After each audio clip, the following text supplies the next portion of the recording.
এক গ্রামে শেখর নামে এক লোক বাস করত। শেখরের ছিল দুই বউ, মাধুরী আর মালতী।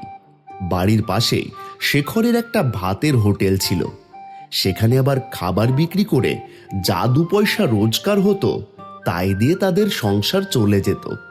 কিন্তু হঠাৎ একদিন, কি গো, আজকে এত বেলা হয়ে গেল, তুমি হোটেলে যাবে না? আজকে শরীরটা বড় খারাপ লাগছে। আজকে মনে হয় না হোটেলে যেতে পারবো। হোটেলের সামনে দেখলাম বেশ অনেক লোকের ভিড় জমে আছে। ঠিক সময়ে সবাইকে খাবার দিতে না পারলে তো সবাই ফিরে যাবে। কি করব বলো, তাই বলে অসুস্থ শরীর নিয়ে তো আর কাজে যেতে পারি না। হ্যাঁ, সেটা অবশ্য তুমি ঠিকই বলেছ। আচ্ছা ঠিক আছে, তুমি বিশ্রাম করো, আমি দেখছি কি করা যায়। ছোট বউ মালতীর সঙ্গে মাধুরীর সব সময় ঝামেলা লেগেই থাকতো। প্রতিদিন সকাল বিকাল তাদের ঝগড়া চলতো। কি গো দিদি, তুমি এখনো রান্না বসাওনি? এত বেলা হয়ে গেল, ক্ষুধায় তোমার পেট চোচো করছে। তোর যখন এতই ক্ষুধা পেয়েছে তখন নিজে গিয়ে রান্নাটা বসালেই তো পারিস। তোমার সাহস তো কম না দিদি, তুমি আমাকে রান্না করতে বলো? আমি এই বাড়ির ছোট বউ, আমি রান্না করতে যাব কেন? ও, তুই ছোট বউ বলে সব দিন বুঝি আমি তোকে পায়ের উপর পা তুলে বসে বসে খাওয়াবো? ওটি হচ্ছে না। তাহলে আর কি, তুমি তোমার মতো থাকো আর আমি আমার মতো। এদিকে ঘরের ভেতর শুয়ে দুই বউয়ের ঝগড়া শুনে ভীষণ দুশ্চিন্তায় পড়ে যায় শেখর। একসময় সে একা একাই বলতে থাকে, ওদেরকে নিয়ে আমি আর পারছি না। এত করে বোঝালাম যে নিজেদের মধ্যে ঝগড়া করো না, কিন্তু একজনও আমার কথা কানে নিচ্ছে না। অসুস্থ শরীর নিয়েও আমি সারাদিন খেটে মরছি, আর ঘরে ফিরে প্রতিদিন এদের ঝগড়া শুনতে হচ্ছে। এবার এর স্থায়ী একটা কিছু ব্যবস্থা করতেই হবে। এদিকে অনেক বেলা হয়ে গেলেও হোটেল না খোলায় বেশ অনেক লোকের ভিড় জমে গেছে। আরে এটা কি হয়ে গেল বলো তো ভাই? এত বেলা হয়ে গেল অথচ শেখর দাদার হোটেলটা খুলছে না। আমিও তো কিছুই বুঝতে পারছি না গো দাদা, এমনটা তো কখনো করে না। আজকে মনে হচ্ছে আমাদেরকে না খেয়েই বাড়ি যেতে হবে। হ্যাঁ গো দাদা, এত বেলা হয়ে যাওয়ার পরেও যখন হোটেল খুলছে না, তার মানে আজকের খাবার আমাদের কপালে জুটবে না।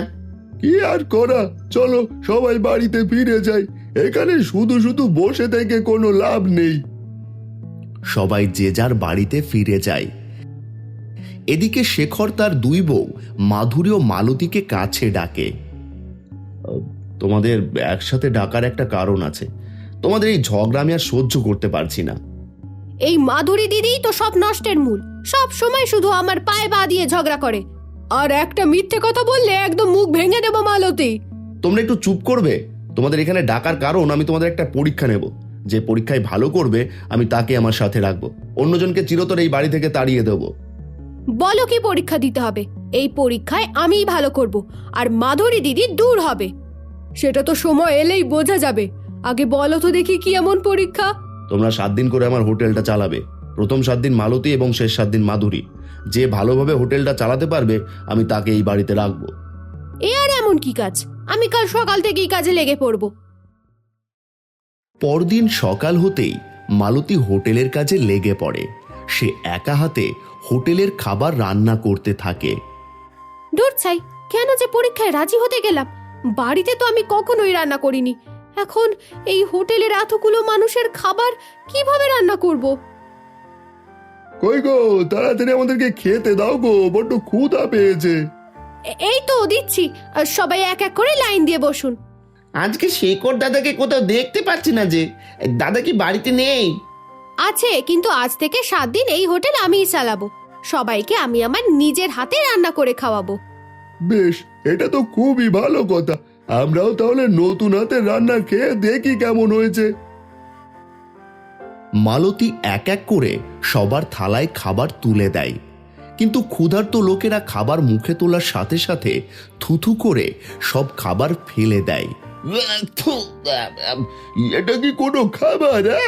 এত জঘন্য স্বাদের খাবার আমি জীবনে কোনোদিন খাইনি। এই চলো সবাই, এই খাবার খেলে আমরা অসুস্থ হয়ে পড়বো। এই হোটেলের এক মুহূর্ত আমরা থাকবো না, যত সব।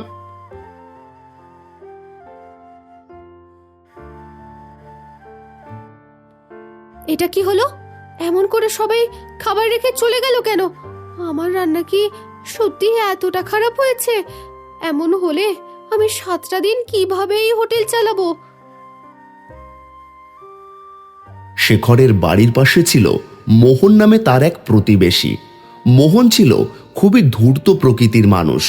শেখরের মতো তারও একটা হোটেল ছিল, কিন্তু সেখানে কোনো লোক খেতে আসতো না। আমি শুনলাম শেখরের ছোট বউ মালতী ওদের হোটেলটা সামলাচ্ছে, আর আজকে তার রান্না খেয়ে গ্রামে সব লোক ছিছি করতে করতে ফিরে এসেছে। এই সুযোগে মালতীকে উল্টো পাল্টা বুদ্ধি দিয়ে হোটেলটা একেবারে পথে বসিয়ে দিতে হবে, তবে যদি আমার দোকানে বেচা বিক্রি বাড়ে।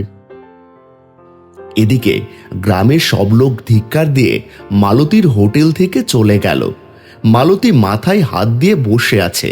ঠিক এই সময় মোহন এসে মালতীর হোটেলে উপস্থিত হয়। কি গো মালতী, কি হয়েছে? হঠাৎ মাথায় হাত দিয়ে বসে আছো কেন?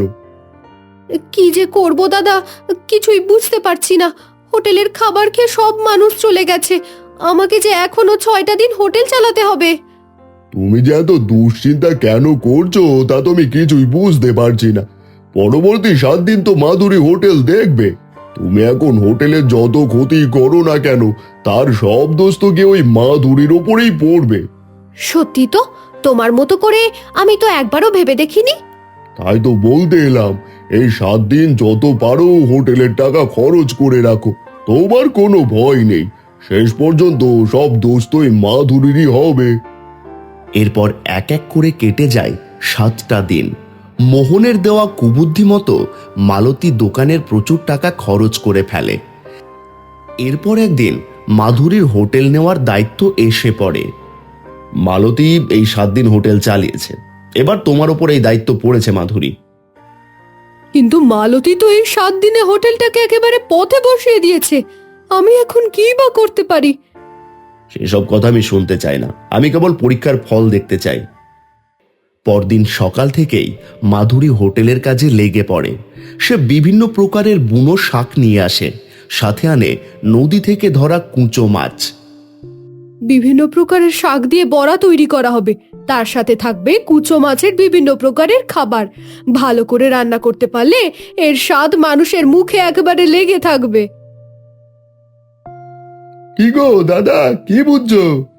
কি আর বলবো, গন্ধতে তো থাকতেই পারছি না গো।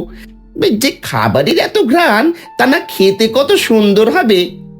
এবারে মনে হচ্ছে আমাদেরকে আর ফেরত যেতে হবে না, আমরা প্রাণ ভরে মাধুরী দিদির হাতে সুস্বাদু খাবার খেতে পারবো। আমার রান্না শেষ, সবাই খেতে বসে পড়ুন।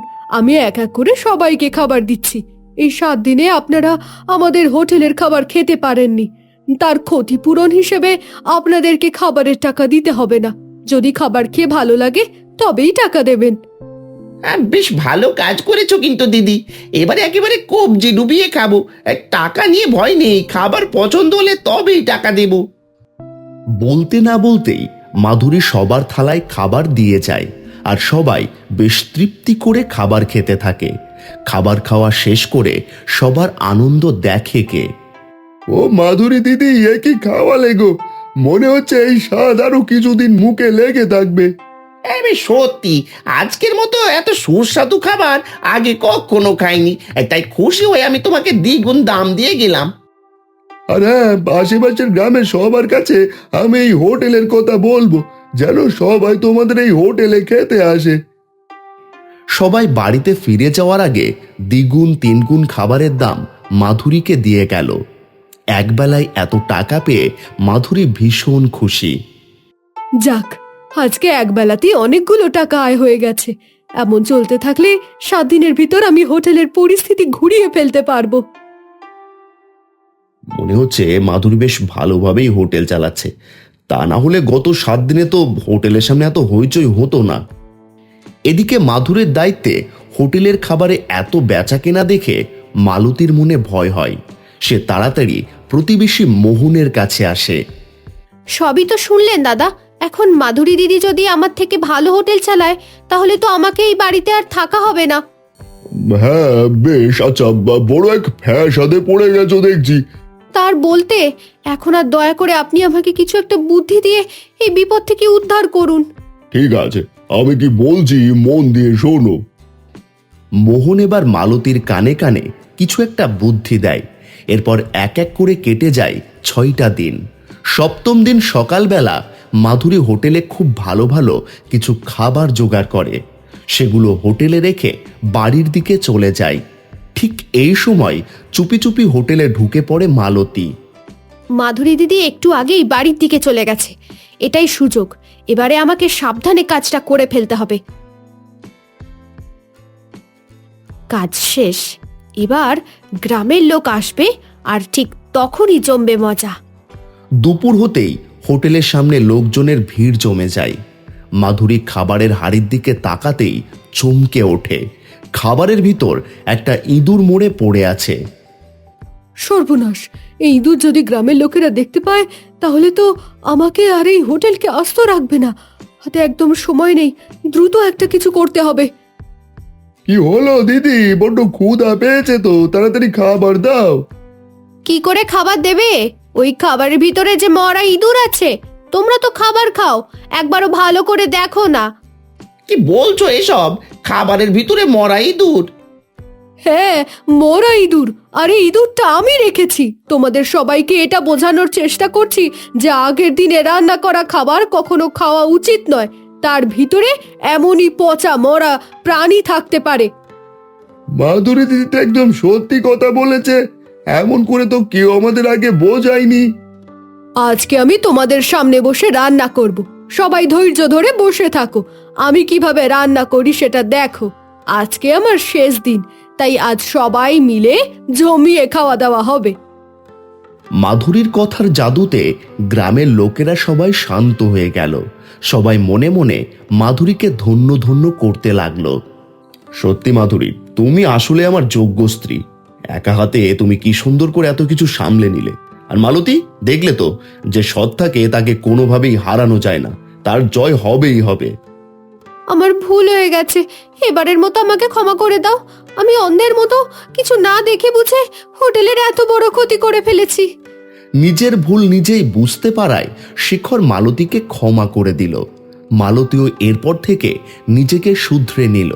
দুই বউকে নিয়ে শেখর আবার সুখে শান্তিতে দিন কাটাতে লাগলো।